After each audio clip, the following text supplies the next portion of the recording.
The island of Sodor is surrounded by beautiful blue seas. It has fields of green and sandy yellow beaches. There are rivers, streams, and lots of trees where the birds sing.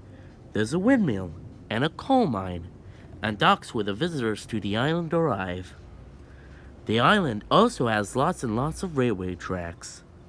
Wait a second. Who is that puffing down the track? It's Thomas!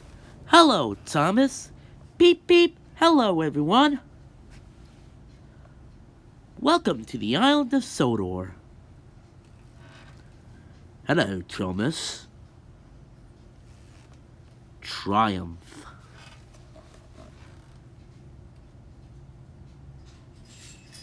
Today on the island of Sodor, Thomas does a daring rescue to James.